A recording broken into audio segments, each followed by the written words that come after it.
And every time the children went to their home, they would feed them full of just all kinds of nonsense and let them do anything they wanted to do, let them watch all kinds of movies, and then they would come back from that environment. And this couple came to me and they said, Jimmy, what do we do?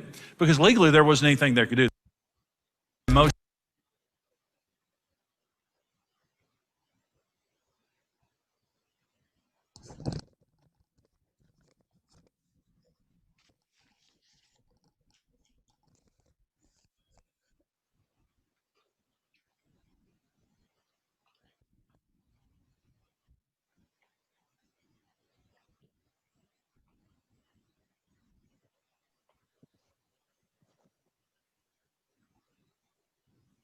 Hello, Marcella.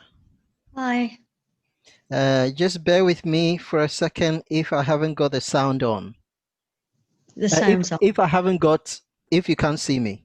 Okay, yeah. Yeah, so I've just got this video on, which I'm just going to continue sharing.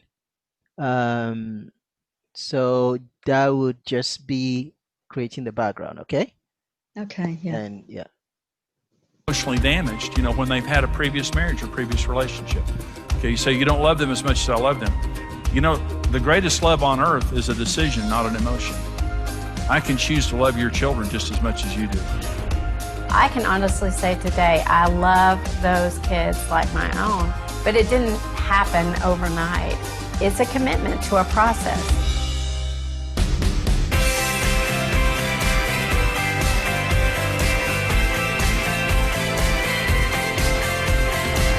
Can you hear the sound? A blended family, when you define blended families, it's a marriage where one or both spouses bring children with them from a... Can you hear the sound? Yes, really well. Yeah, it's very clear. Okay. Previous marriage or relationship. Sometimes it wasn't a marriage. Sometimes it was, an unwanted pregnancy that, resulted in a child or children, or maybe multiple marriages or something like that. But there's a different dynamic to it. 50% of all families are blended families. But there's also higher divorce in blended families, which isn't necessary. It's really necessary because there are dynamics present day one in blended families that are not present in other families. And there's enough risk of divorce in a regular marriage, but when you have a blended family marriage, we need to understand the special issues related to that. I want to talk about non-biological parenting.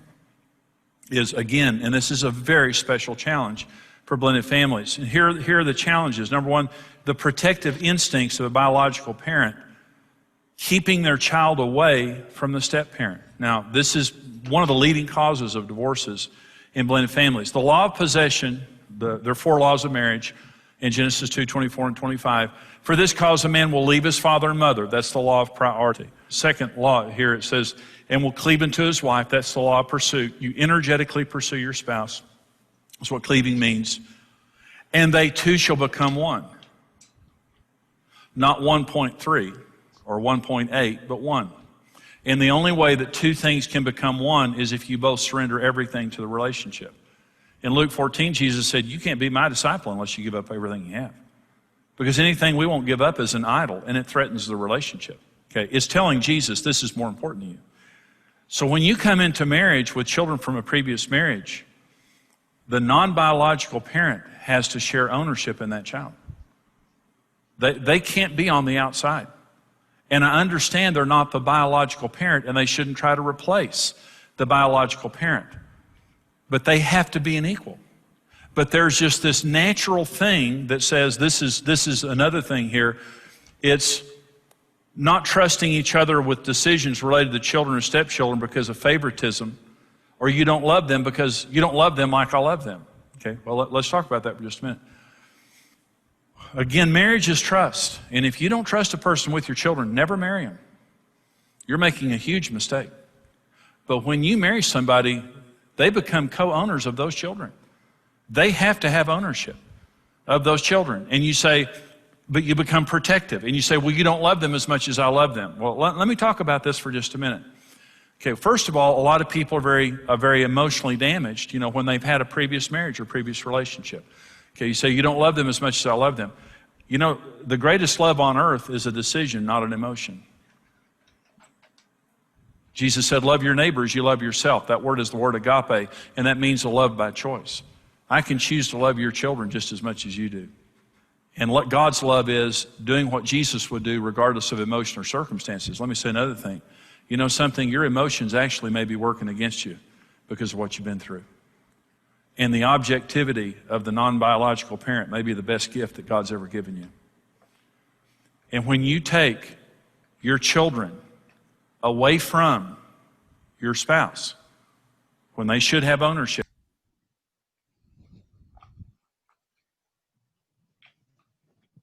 Are you okay for now? Yeah, I was just getting into that. Making every That's decision. really good. And even though they're a non-biological parent, and they may not have the natural love that you have, I agree with that. They can love your children by choice. That's the greatest level of love. And they can speak objectivity into your life. Now, I've seen a lot of divorces in blended families over this issue right here, where one spouse says something like this: well, you may not be my spouse the rest of my life, but my children are going to be my children the rest of my life. And if it comes down to a choice, I choose my children. Okay. Well, I'll talk about that more in just a minute. It's a mistake. You have to share ownership of the children. Now, it may be wisdom for the biological parent to enforce discipline. That might be wisdom, especially in the beginning of the relationship while the non-biological parent is gaining authority. Well, that might be but the non-biological parent has to have full rights to that child. See, in one situation that there was a divorce, the children didn't want the new husband. They were loyal to their biological dad, and they didn't want the mother to get married again. And they tormented this guy, and he was powerless because the wife wouldn't let him have any authority over the children. And he was a good man. He wouldn't have abused those children. But he was just saying, I can't correct them. I can't defend myself. And she said, you better not. And he said, listen, these kids are disrespecting me, and they're making my life miserable. And she said, if you're asking me to choose between you and my children, I choose my children. And they divorced. He said, I can't live this way. I'm vulnerable. And what I said to her is, one, the law of possession.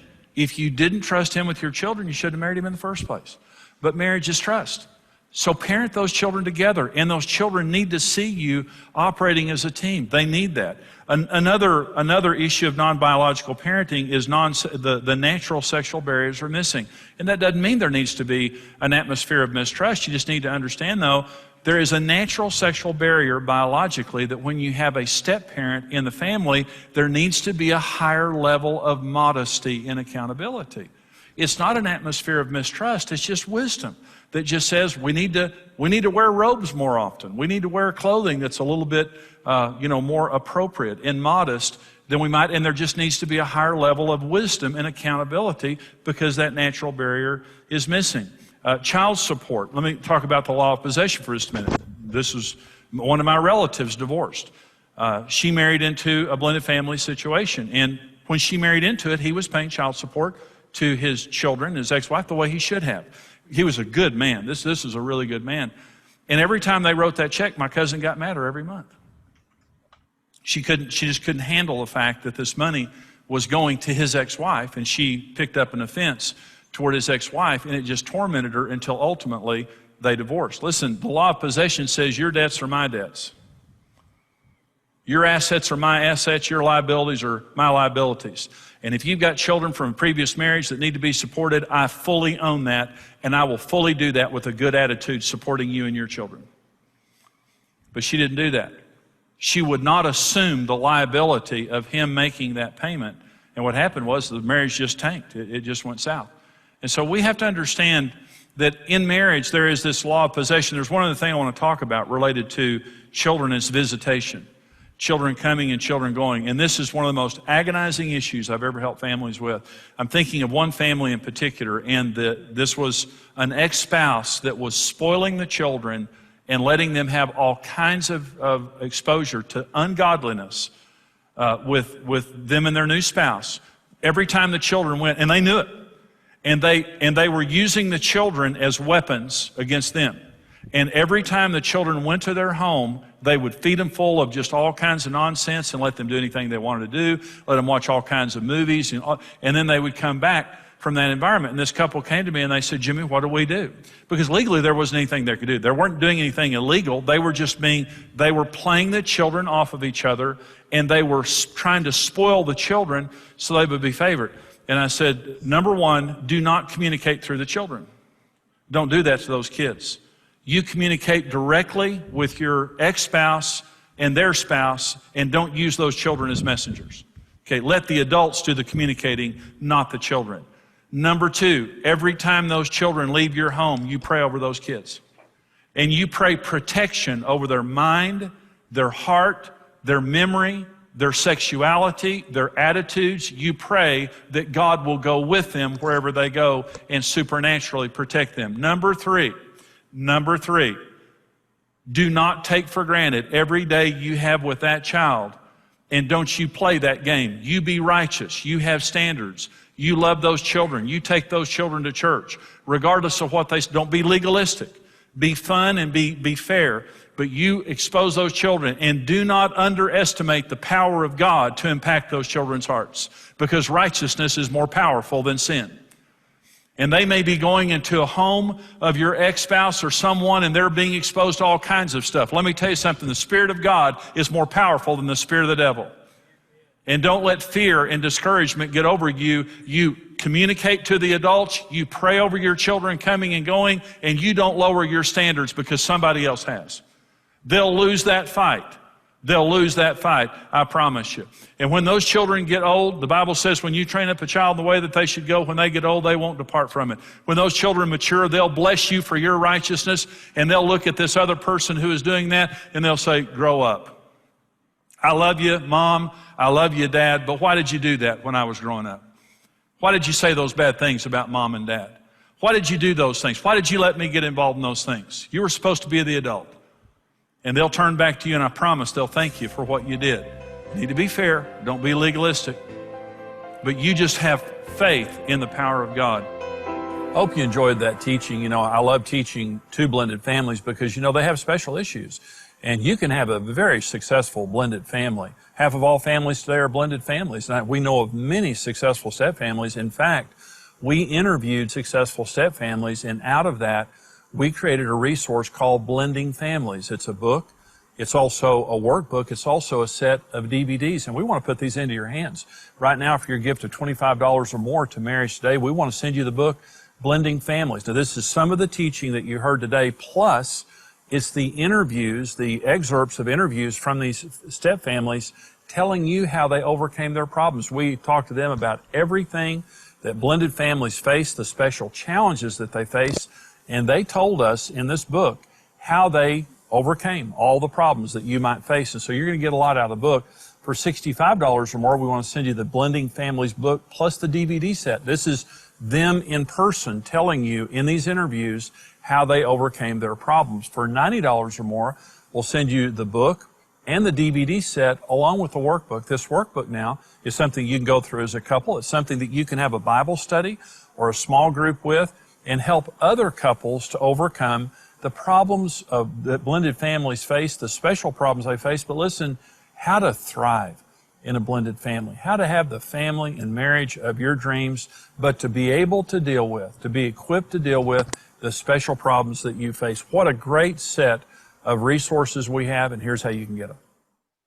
If you have found yourself navigating through the unique challenges of a step family, then Blending Families was designed specifically with you in mind. You cannot just succeed in being a blended family, you can thrive. 18 successful step families joined forces with Jimmy Evans in order to create a practical and biblical set of resources. I really had to realize that my husband is not my ex-husband. Well, the new parent coming in can feel as an outsider.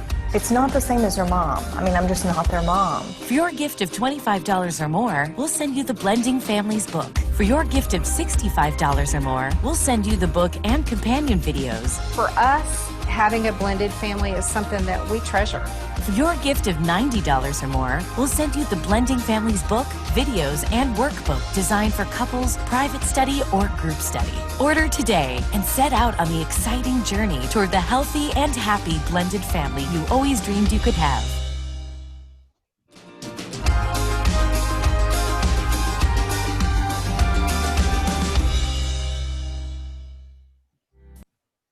Noom is easy because it takes 5 to 10 minutes a day. It's not that much work. You just have to want to do it. If you got 5-10 minutes, you can change a lot in those 5-10 minutes. Every other diet, it just says to you, you can eat this, you can eat that, you can't eat this, you can't eat that, and that's it. Noom helped me see that it's about what's happening in my head. I'd used a couple of apps before and then never really worked. They put you in a good place to make the right decisions, and that's the tool you need. You change up here, everything will fall into place.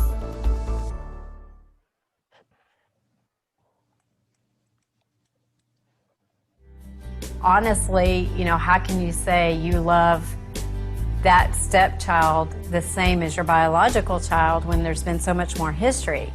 It would be hard to say that truthfully, but as far as your commitment to the best interest of that child with his kids and with adopting a son, I can honestly say today I love those kids like my own. But it didn't happen overnight. It's a commitment to a process. I don't love my kids equally, but I love them individually. I love them uniquely because each of them are, and I'm not just saying because one's biological and one's not biological. I love them all uniquely. I feel like it's across the board the same, but just in different ways because they have different strengths, different things that are about them, things that you love, things that you get, it's just, I don't think you can love them. I think when people say, oh, I love my kids all the same, you don't. You love them all uniquely. If you expect to always have it be the same, then you're setting yourself up for disappointment. And if you expect your spouse to love every child and treat every child exactly the same, again, you're constantly going to be saying, but he's not doing it. Hello, Marcella. It's not possible. It's not possible. There are, even with my 2 biological children, I cannot even possibly imagine being able to love them more, but I don't treat them exactly the same. Well, those were some great insights from our couples. And now we're going to talk about discipline. Huge issue in any family. In blended families, there are some special challenges. We're going to listen now to Charles and Ty talk about how they did some things wrong related to discipline. Listen to this. I know how my son feels when I discipline him. He's mad, he doesn't like it, and he loves me, and I've been there from the beginning. So imagine how a child is going to feel when the step-parent comes in and tries to administer discipline. They don't have the roots that I have, so it's going to be war. So we didn't do this. We should have. We just kind of was like, okay, we all have equal power, okay? And he disciplined and I disciplined, but we found that the step-parent just being the love initiator, just sowing the love seed, really helps to nourish the relationship with the child to where they can grow to a place where the child can receive discipline. One thing that's important with discipline is not only my spouse and myself being on the same page, but also the child's mother, or their father, the other parents essentially, that they're on the same page because you want to let them know that this is how we're going to run our house. This is how we're going to discipline, and so that there's no surprises. We have been through situations where one or the other of us was going to discipline one of the children, and specifically when it's the other's child, and when you see that happening and you don't agree with it, and you step in the middle of that, and we've done it, and it was not successful, you find that you're not only are you undermining them, but you're teaching that child lack of respect for the other parent. So while we would love, I wanted him to be a disciplinarian, I wanted him to be a father figure to my children, there was a period of time where their father wasn't active in their life. And so I wanted him to step into that. On the other hand, if I stepped in and kept undermining him, I was just teaching the children that he had no value. Also because of the different ages and the different backgrounds they were raised with, that we have to use wisdom. You can't discipline them all the same. They all need consequences for actions, if they do something that, we need to deal with. But it's not necessarily going to be the same with each child because you have to know that child's personality. You don't want to crush their spirit, and we want a positive result. We don't want them to do it again. So how do we get to that? Over the years, as I've counseled blended families, couples, that one of the most perplexing things that some go through is their children going back and forth. And when they go to their ex's home, the ex allows things that they don't. And sometimes this can be really bizarre. Competition, a very ungodly ex that just really allows the kids to do anything. And couples really grieve over that, and rightly so. And so we're going to talk to the couples now and let them tell you about how they deal with exes that allow things that they don't. We have to trust God. At the end of the day, when He's over there, it's completely out of our hands. It's in God's hands. I used to stress about it every time He went over there. What's happening over there? What's He exposing her to? What kind of friends does she have over there? What kind of music? What kind of movies? All those type of things. But at the end of the day, we don't do those things at our house. He's there with us most of the time. We're going to continue to have positive reinforcement with Him. We're going to continue to show Him, hey, this is why we do this. This is why we don't allow you to watch certain things. This is why you don't get to listen to certain music, because there's a message behind it. This is why, so that we're sowing the seeds now. He may not understand it all, but one day He will make that choice. And hopefully it's the right one. Coat everything in prayer. Lift them up the whole time they're gone, before they go. Anything that you're concerned about, just encouraging them in loving ways without condemning the other parent. Address whatever the issue is that you need, that your concern is. What can you do? What's an out? How can you, if this happens, where can you go? What do you do? Do you know how to call 911? Do you know how to call a friend or, another adult that you trust, and those kinds of things? I can give you instances where, April's ex brought them to a party in Mexico, and they're 14 years old. They're drinking. Look, this is real. Or inappropriate movies or whatever. That's where the control factor comes in, and it's unfortunate. You obviously address that very strongly as well as you can to try to affect the other spouse. That's something that you have to do. But as far as the children, you just say, there's a reason why we don't do this. And you look at it as an opportunity to talk to them about why we don't do this.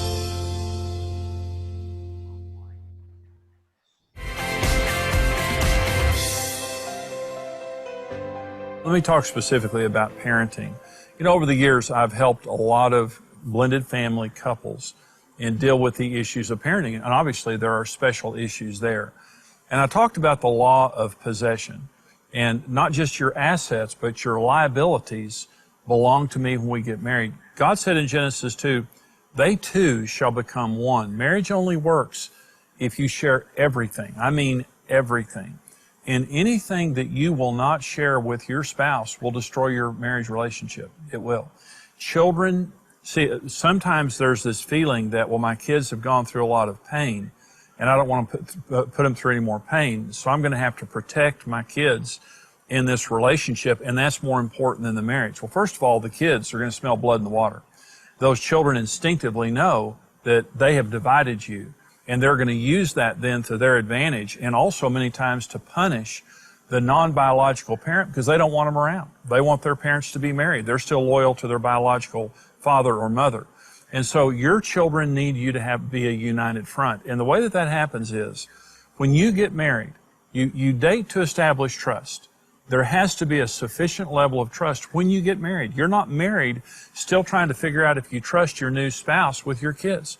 You've got to trust them with your kids, okay? Doesn't mean they're the disciplinarian. You might want to be the disciplinarian, especially when the relationship is new. But you date to establish trust. And then when you get married, these aren't my children, these are our children.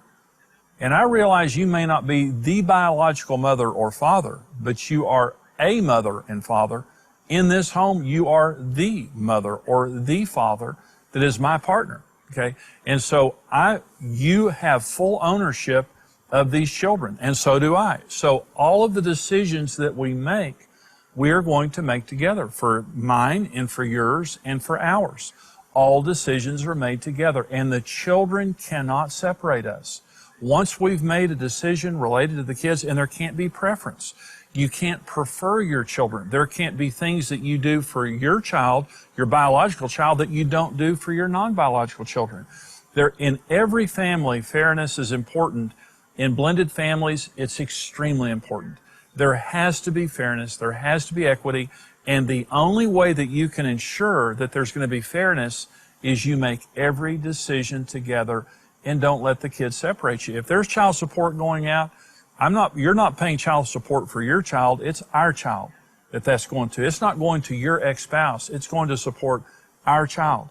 And the way you think about these things and the way that you do these things is absolutely critical. Listen, when you share ownership of the kids, the assets and the liabilities, and you share all decisions together, you can thrive in your blended family. Let me give you this little formula related to your children. Because sometimes children have been hurt. If a broken marriage hurt your children, a healed marriage will heal your children. And so once your children see you in a healed relationship, and you're able to love and guide and discipline your children from a solid marriage, that's where healing comes from. So don't forsake your new marriage because your children, maybe you're afraid about them or you're hurting related to them. Let them see you in a good marriage, and that will do a tremendous amount to heal their hearts. And I hope that helps you. We come to you to help you in your marriage and in your blended family. We go all over the world. We go across America multiple times a day, ministering to millions of people, and we can only do that because of the financial support of people who help us here at Marriage Today. Karen and I are asking you, would you stand with us financially? If you've been blessed by this ministry, the information is there on your screen of how you can support us. You can call us and give that way with your bank card. You can go online. The information is on your screen of where you can mail a gift. If you want to mail a check, you can do that. But we're asking you to stand with us. There is just a war on marriage and family that's going on right now. And Karen and I, we're on the front lines. I mean, we are coming to you right now with this information, with ministry resources for blended families, for marriages, for parenting, and all of that. And it takes money. And everything that we do is because of people like you standing with us. Please give your most generous gift right now. God bless you.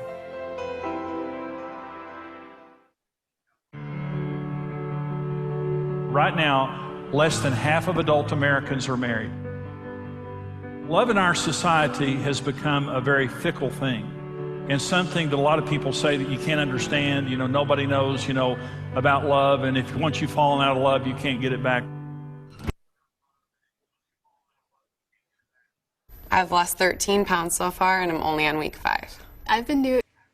As a couple, but also as a church and society, we need to work on marriage. We need to make it a priority in our lives. This is what we love to do in Marriage Today. We love to tell people God's plan for marriage. I just want to give you the good news. When God creates anything, He creates it for success. We believe that God raised us up as a ministry to make a difference. And as we grow as a ministry, we touch more and more lives. As those lives are touched, communities are changed virally. If you're out of love, you can fall back in love. If you've done each other damage, you can repair that damage. We're raising a biblical standard for marriage and helping people to succeed, and we need your help because this is what we've been called to do, but it's very expensive. Everything that you give equips us to go and reach more families, more couples, and to keep children together with their parents. If you believe in what we're doing, would you stand with us financially? Your generous financial gift right now is such a blessing, and really we can only do what we do because of financial partners who stand with us, people just like you. Thank you for watching Marriage Today with Jimmy and Karen. Subscribe to Marriage Today's YouTube channel for more marriage building videos and updates.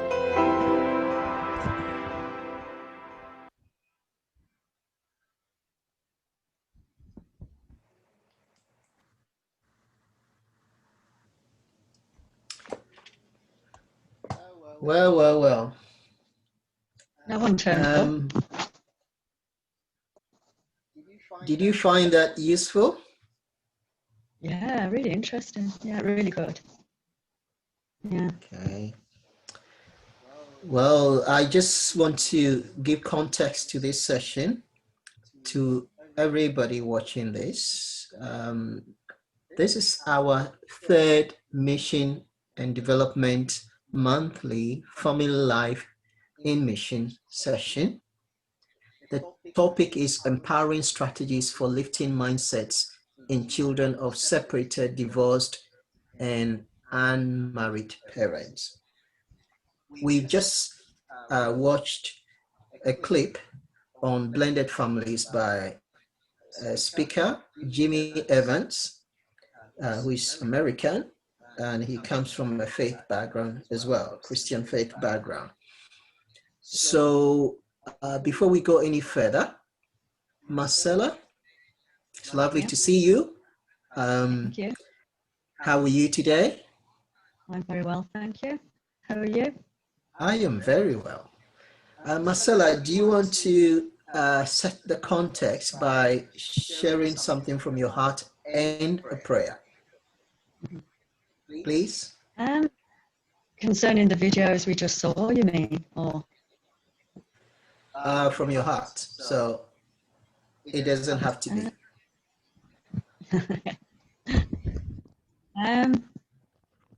Just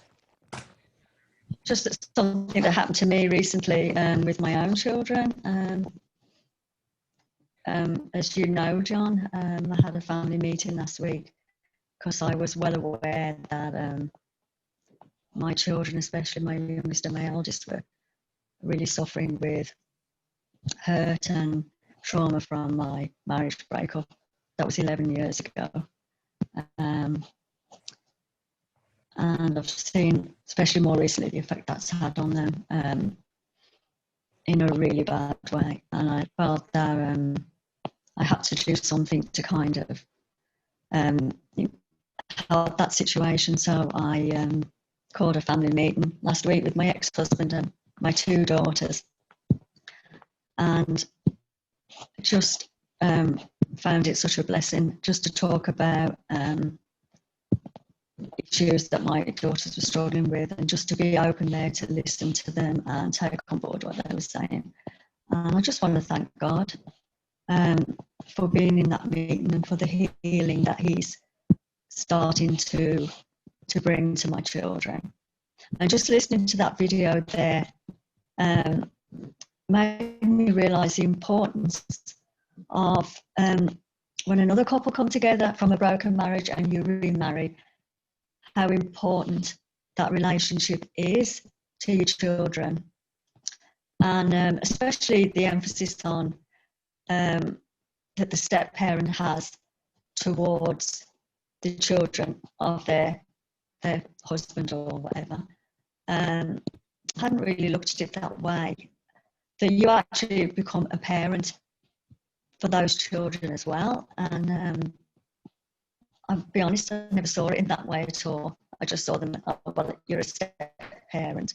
So that was interesting, and just made me realise something he said was about how the second marriage can bring healing to those children. And thought that was really interesting.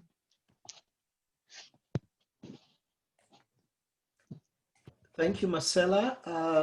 Would you care to, since you've mentioned God, would you care to open the session in prayer?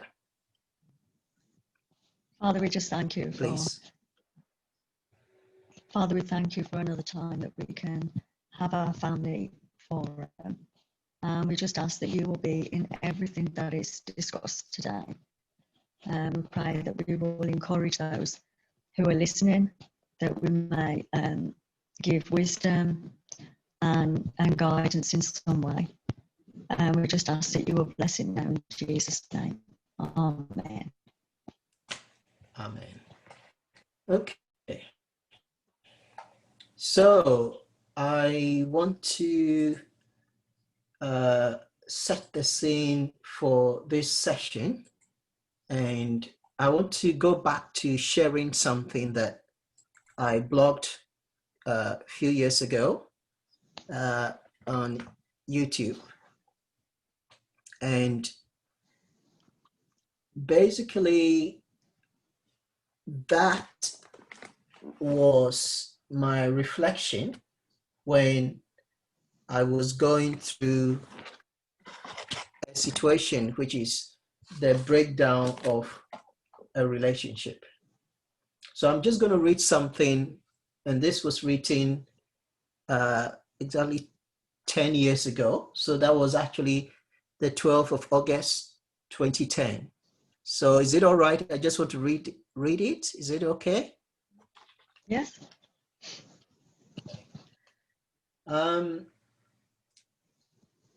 What God has put together. So that is usually, what God has put together, let not man put asunder. And at the time when I realized I was faced with the breakdown of marriage, and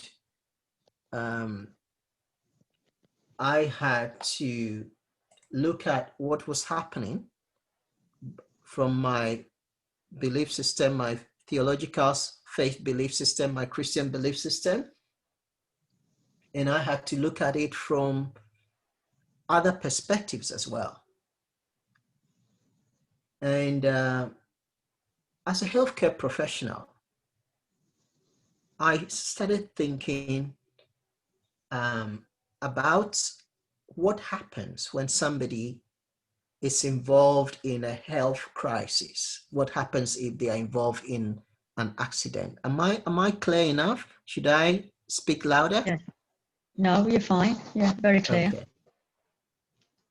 And so I'm just going to read what I wrote there. A legalistic position is like this. It insists on lecturing a motor accident injury casualty on driving skills. Does it make sense? No. Why? Bad timing.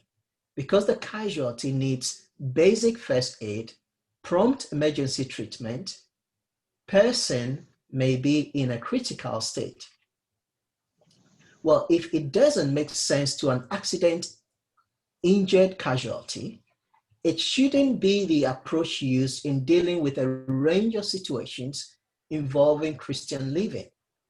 Yet it is the preferred approach used within the so-called community of believers. When a brother or sister stumbles or falls, today I am highlighting this element in how separated, divorced Christian couples are handled by other believers. And I think it doesn't just apply to the Christian community. I think it applies to various communities. So I'm just going to skip a few things. The community of believers. So let me just continue. One illustration of a legalistic position. Okay, so this is a man, A, brother A, and sister AI are married for years. They separate in the first 7 years. The community of believers closely associated with their particular Christian denomination or community, I mean, it doesn't have to be the Christian community, I would say the faith community, hears about their situation.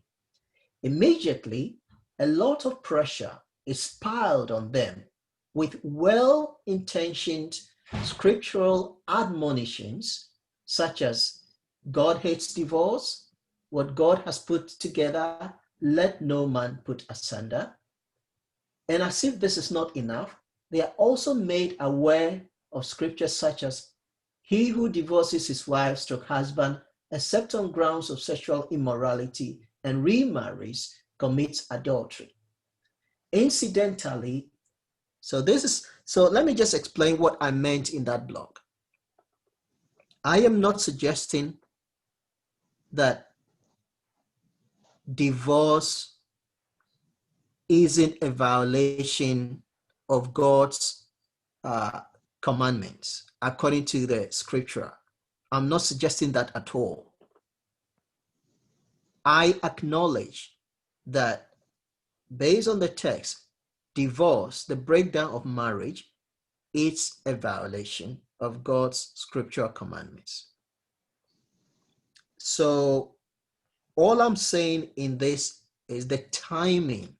When people are going through marital difficulties, when people are going through that seems to be the focus when people come to them. That's all I'm saying. So I'm not rewriting the scriptures to say that there is an excuse and that forget the fact that divorce, the breakdown of relationship, it's a violation. But I'm not taking responsibility from the two parties, the husband and the wife. That's not what I'm doing. All I'm saying is that when people are going through that, the focus should not be on that. The focus should be on the fact that the people are hurting. Okay, so I'll continue. Incidentally, that is the main focus of the admonition received by folks who are on the firing line. My conviction is that simply hurling such scriptural admonition at folks who are experiencing a troubled relationship is equivalent to lecturing a wounded motorist about traffic lessons or driving skills. Now, obviously, the whole purpose of this session is the children from such sad, broken relationships. But I'm just setting the context of what the children often witness their parents going through. So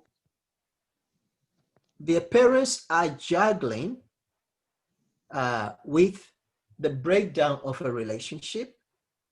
And during this time, when the parents are juggling with that, they find that there is the added pressure of addressing theological concerns. And so the children have this pressure. They've got the sadness. They've got to deal with the sadness and the trauma of the broken relationship. And then the community surrounding them, well-intentioned, the focus often is to add to that trauma the fact that something is wrong, they are doing something wrong, the parents are doing something wrong. And as a result, the children are dealing with two kinds of trauma. The trauma of the breakdown of the relationship, and then the trauma of the shame that sin has been committed and there is a violation.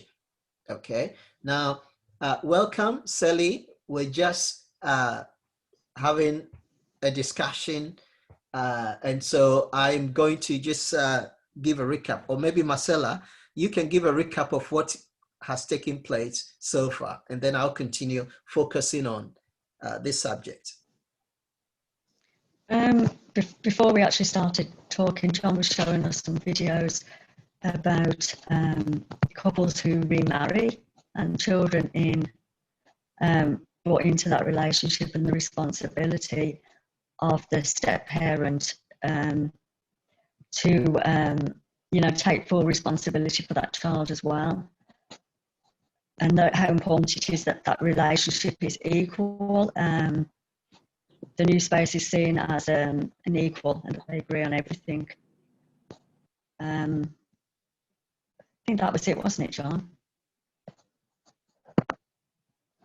John? Yes, that was it. I'll continue then. So, continuing, I said the context that children are dealing with, number one, all the trauma that is involved with sometimes the conflict that the parents are experiencing.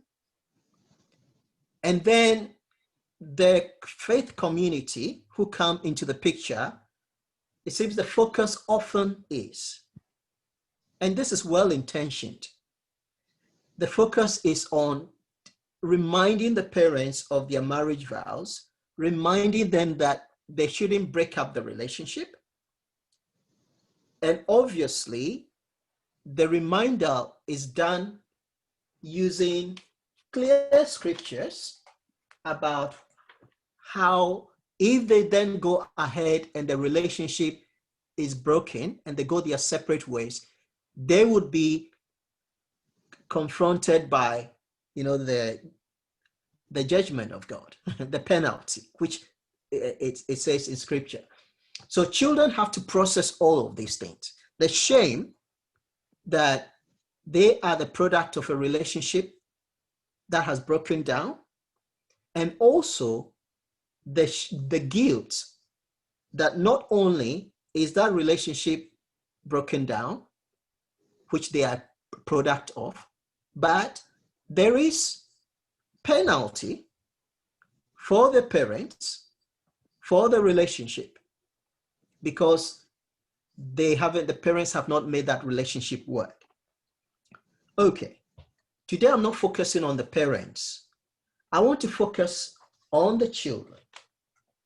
And to focus on the children, I am going to try and go to another blog that I did at that time. And that blog was basically, at that time, I was trying to bring children, just trying to walk through the footsteps of these children, what they might be going through. So let me just try and get that blog. But okay, just bear with me. Let me just try and get that. Just try and get that. Okay. So I'm just going to scroll down. Okay, just bear with me.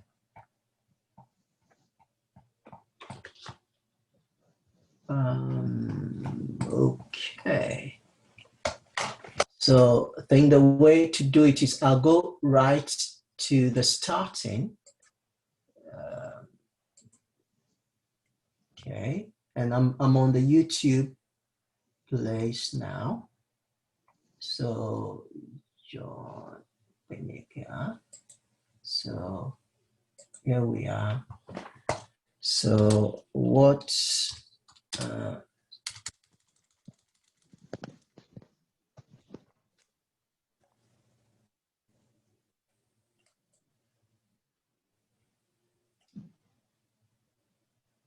So let's see.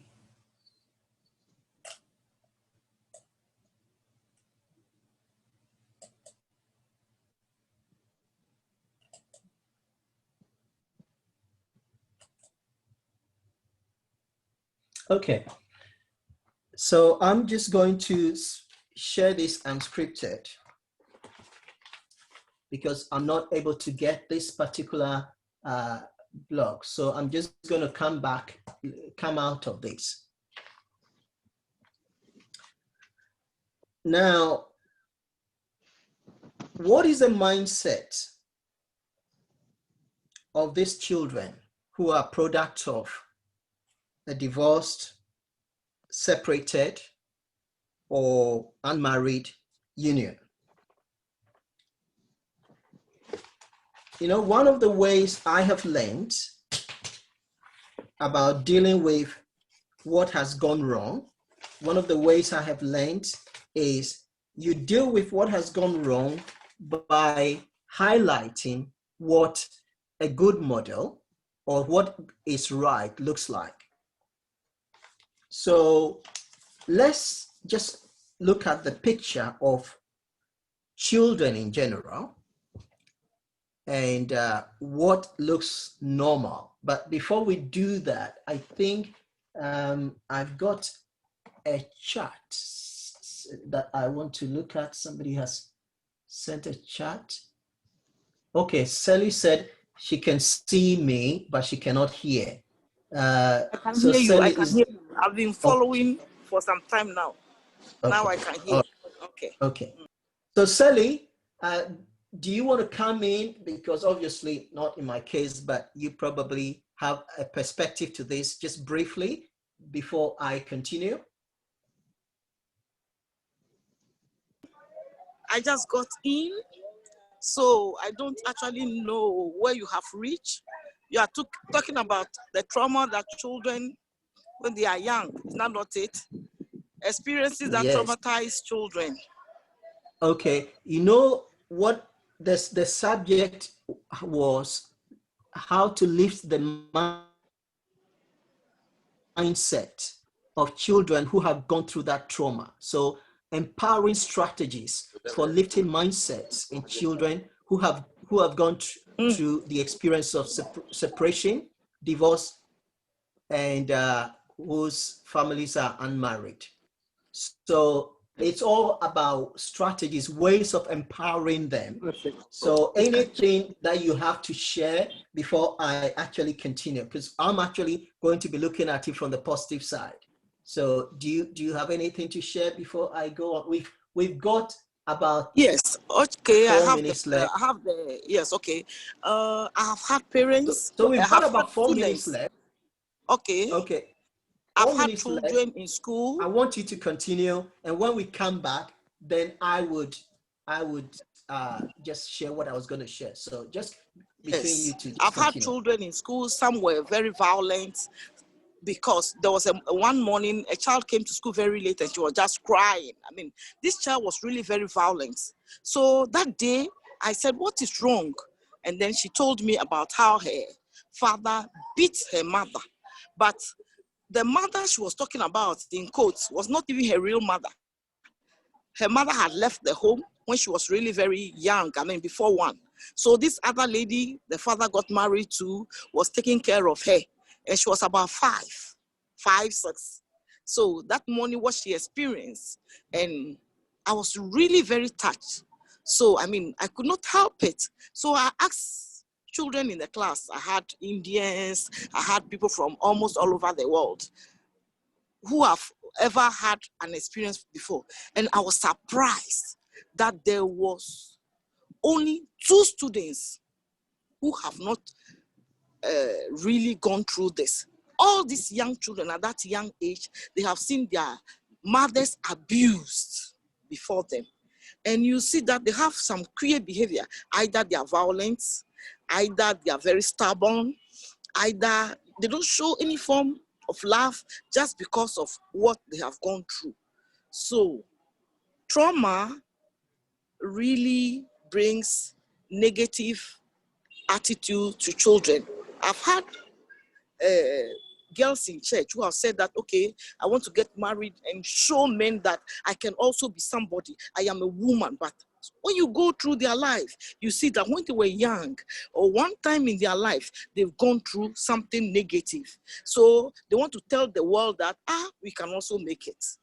So if I have something to share before you continue, I think that is it. I've had a child too who never spoke at home. And when she came to school, after some time, about a year or 2, she started talking. And we found out that it was because before she could even talk, the mother was really abused. Her mother left her. So it's because she was traumatized. That is why she could not talk. And after lots of coaxing, lots of positive things, finally, she started uttering words. So people that we are supposed to really address are parents, so that they will know that everything they are doing, their children are affected. Thank you very much for giving me this opportunity to share. Okay, we've got 1 minute, and when it logs us out, when we end, let's come back if we can at 4 o'clock, because that will give me time to, save the recording. Is that okay? Okay, that's okay. Yeah. That's okay. Yeah. That's okay. All right. So Marcella, we've got less than a minute. Do you want to quickly share your thoughts before it logs us out? Yeah, I'll just share a bit about my children's trauma from my breakup. My eldest